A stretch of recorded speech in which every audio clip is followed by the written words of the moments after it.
cloning and super cows, genetic modification, bioengineered stuff. I mean, for what it's worth, in 2024, these are all very um, practical and real terms as they impact our daily lives. And so let's get started with China creating and cloning super cows.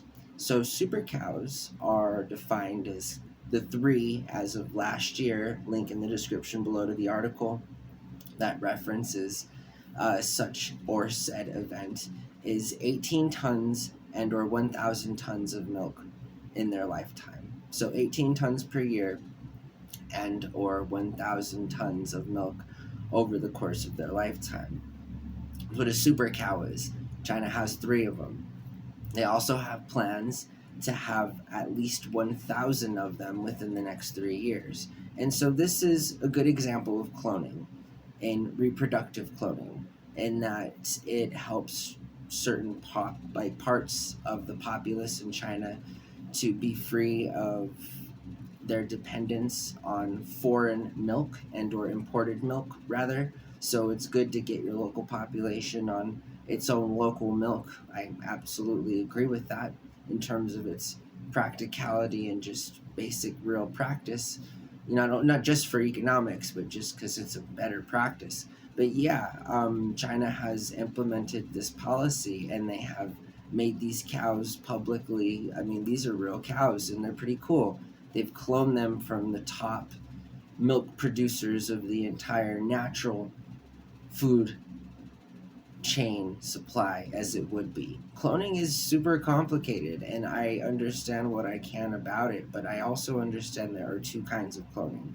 There is therapeutic cloning and reproductive cloning.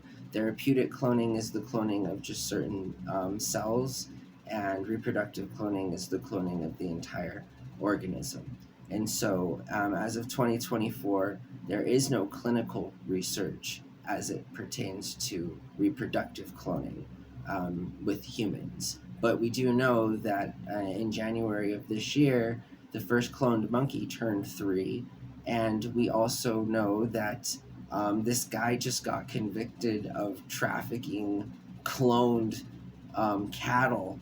And this has been a landmark case, link in the description below. But this 80-year-old guy from Montana was busted for selling people in Texas hybrid giant sheep, which is this whole thing. This is, again, this man started committing this crime, from my recollection, in 2013.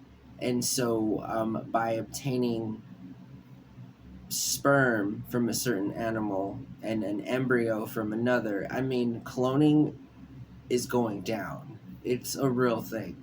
People can also clone their animals, as in, or their pets. So Barbra Streisand in 2017 was highlighted as being one of the first major players, that's like a famous person, to start getting her pets cloned. She got her dog cloned. And there's a link in the description below as well to this article where this woman successfully cloned her cat twice. So she's got two cloned copies of the cat that unfortunately suffered an untimely death in a car accident. 5-year-old cat.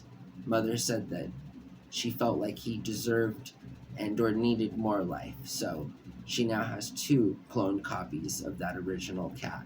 And they're called NextGen. It's a company that specializes in cloning pets.